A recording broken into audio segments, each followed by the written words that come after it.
Hello family, what you're looking at is banana nut bread.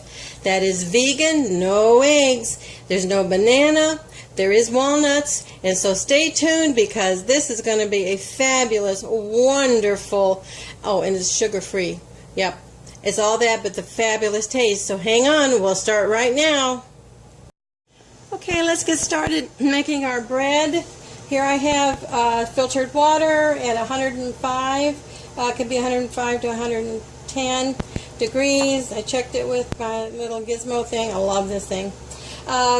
Also, to it I'm going to be adding 2 tablespoons of Sukrin Gold. And I'll have a place down below where you can get that. You can also use, we want to have this so the yeast can grow. And we're going to bloom the yeast here in a minute. But this is the Sukrin Gold that I use. As I said, I'll put that link down there where you can buy that. And I just use this a lot in my cooking and baking especially. I love to bake. Okay, so next I'm going to put in 2 tablespoons of yeast, or 1 packet. And we're just going to let that bloom. Now, while that blooms, we're going to take care of the other things. I'm going to bring forward the flours and the rest of this, and the recipe will be below. So what I say, go by the recipe below. So here I have already, because I didn't think you needed to watch me measure out a bunch of ingredients. This is 1½ cups of almond flour, 1½ cups of tapioca flour, and if you don't have tapioca, arrowroot will do, but preference tapioca. Now the other thing I'm going to put in is 1½ teaspoons of salt. I have pink Himalayan salt, and 1/2 teaspoon of cinnamon. That's going to go in our dry ingredients. The other thing I have in here is 1/4 cup of granulated sweeteners. Now, whatever sweeteners you want to put in there, whatever you have Swerve or erythritol.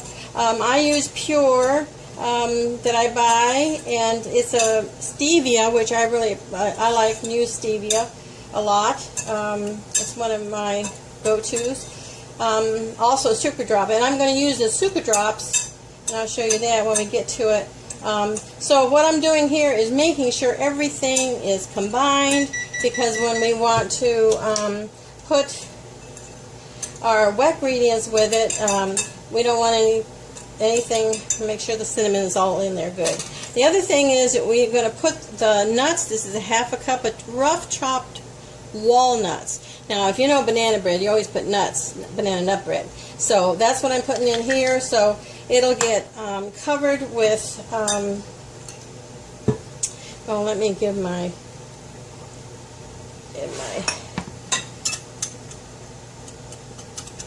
yeast mixture right here, a little stir. That'll kind of help the process of blooming. Yeah, there it goes. Okay, now I can set that aside. And we're back to the dry ingredients. So I put the nuts in here because I don't want them all falling to the bottom of the bread. Now, you know, when I say banana nut bread, it's because it's vegan, so there are no eggs in here. That's why the yeast. The other thing is I happen to be allergic to bananas, but the big thing is you can't have bananas on keto. So anybody that's on a keto diet, this is very keto friendly to make this yeast. There are no grains in here.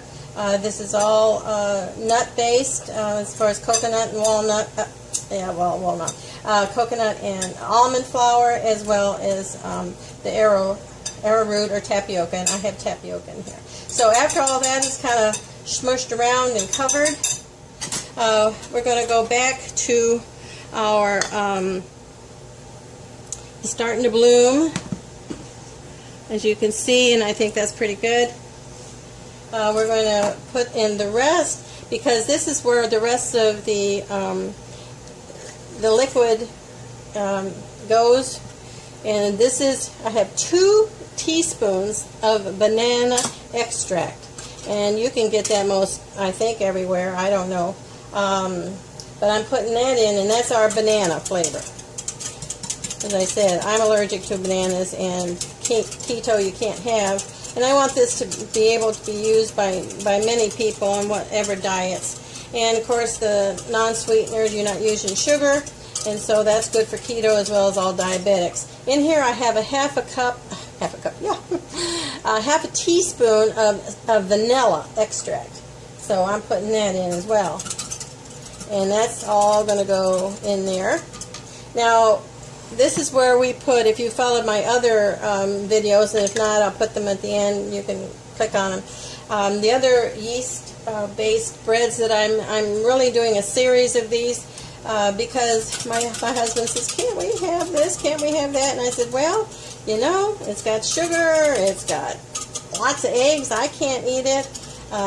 You know, banana's not on the thing or whatever. He wants me to look into pumpkin. So I'm going to try and find a pumpkin recipe that we can use this same kind of thing. So what I have here is 2 tablespoons of psyllium powder, husk, and 1 tablespoon of the chia, powdered chia. And I just whiz mine up in my little magic bullet, and so I make my own powder, ground up chia seeds. And I kind of mix this to get it all kind of blended in here, because when I add it to the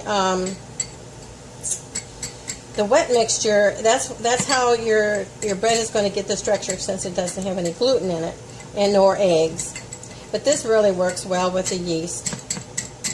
Okay, so I've got that pretty well, and we're getting all bubbly and good over here with the yeast mixture. And I have a tip. If you were going to use this, spray some vegetable oil spray in there, Pam, whatever you use. I use coconut Pam in there before you put your my suco honey or syrup, whatever you're going to use as a sweetener, and it'll all pour out, and you won't have to sit there and goo it out with your finger. And but anyway, that's what that is. Tip. Anyway, okay. So what we have here, you can see the bubble is proofing well, and we know that we're going to have a good batch here. So now I'm going to put this in, and this is going to make it really thick. But that's what you want, because this is the structure for your bread. So I'm just going to pour it in a little bit at a time and stirring, and as you see, it will thicken up quite a bit. I've actually put more psyllium husks. I put an extra tablespoon in my regular yeast bread. There we go. We'll get that all in there, and that's what it is. Now, when I'm done getting this all smooth, because you don't want lumpy stuff, you want it to be able to blend. Here, I'm making a mess everywhere. Into your dry ingredients. Now, I use my stand mixer because I cannot, my hands, because I have a carpal tunnel and other things wrong with my hands, I cannot use my my blender, my hand blender. I have, maybe not. I have this dough whisk, which is Danish dough whisk, which is absolutely fabulous, and I use it a lot, but not with this thick dough. So I just pour this in my KitchenAid stand with the paddle, and I let it go for a while, 5-6 minutes, and let it get it really incorporated. And so that's what I'm going to do, and I'll be right back with that. Okay, you can see my KitchenAid stand mixer, my bowl that I put that all in, and I'm just kind of taking it all out. And it's really going to be handy if you have wet hands doing this, because it is really sticky.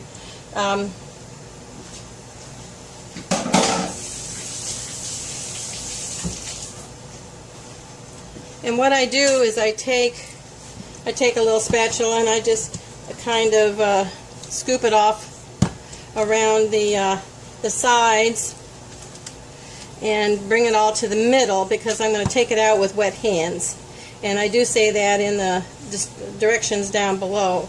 But before I take this out, I wanted to show you the pan that I'm using. I'm using the silicone pan. I'll put the dimensions of this, but whatever pan that you have is perfectly okay. It doesn't matter the size. This is just what I have, and of course I'm going to bake this in my on my grill, because you know that's what I do. It's 100 outside, you know, and I'm a baker and I love it. Okay, so I got wet hands, and so I just pick it out. Put this up here. I just take it out and I kind of smush it around and make it kind of oblong here so it'll fit into the pan. And then I just stick it in here and smush it to the ends.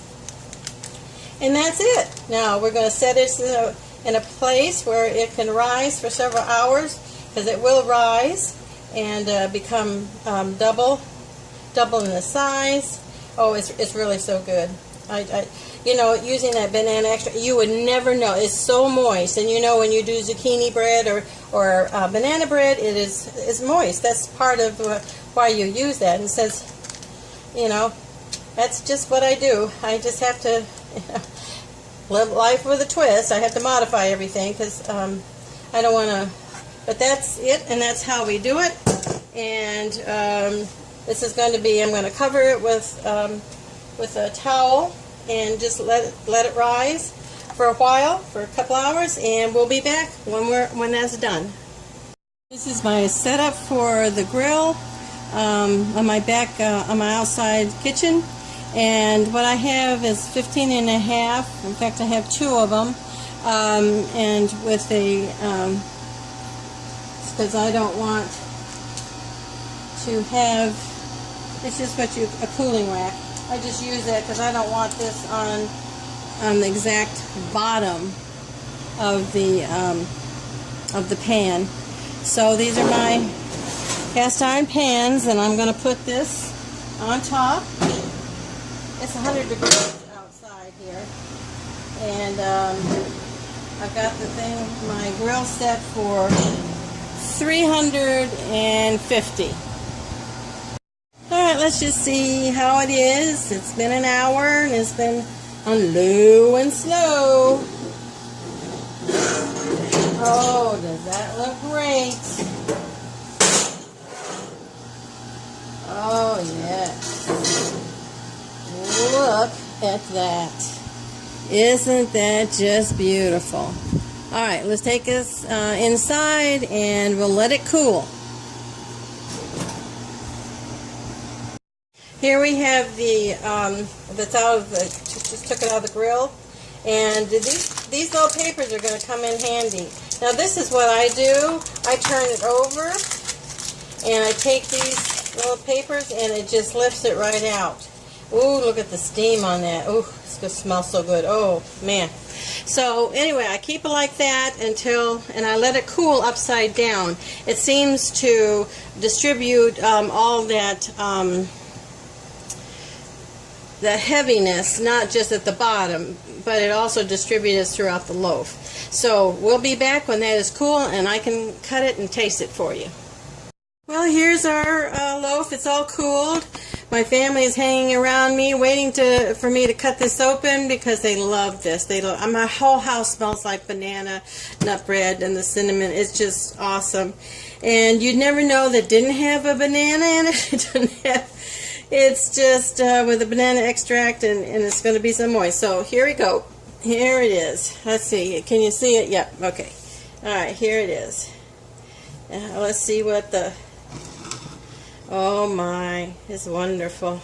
You'd never know there wasn't a banana in here. Let's see where all... Oh yeah. Let's see. Can you see that? Oh, it's beautiful. Just beautiful.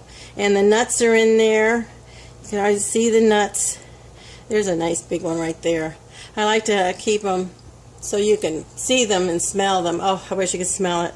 One thing I did when I went back over the video, I did talk about the sucra. Now, the sweetness of this bread, of course, is totally up to you. My family likes it sweet. So I told you what I put in along with the yeast is the SucraDrops, and I put 3 to 4. I'll put it down. The recipe is going to be below, and this it makes it yummier. So I have like 3 different kinds of sweeteners. I have the Sukrin Gold with the yeast. I have that. And I have that with the yeast, so it would feed off of that and bubble and be delicious. And then I use the pure, and it comes in packets, it comes, in things, but the pure is the stevia and organic stevia blend with erythritol. So there's lots of different sweeteners you can do, but it's totally up to you as how sweet it is. But I thank you so much for enjoying. I hope you, I'm going to do a series of these breads that, especially because the season's coming up and we do more baking during the fall season and for Thanksgiving and Christmas. And I just wanted to show you some of the yummy things that we can do. And this is no egg. And it's yeast based. And I think it's wonderful. And for me and my allergies and my family's allergies, as well as being on keto, this is the way that we're getting some bread in, and they love the bread. All right, thank you. Don't forget to subscribe and share with others that are also have the same would like this kind of bread. And like, I'm allergic to bananas. They told me I'm allergic to latex too, latex gloves and things. Anyway, share this, and please hit the bell so you'll know when the next one comes up, because I'm going to be doing several of these kinds of breads. And I'll put up in the side where the rest of the breads I already have up. And hope you love them. Love you, family, and check and see where we are. Love you. Bye.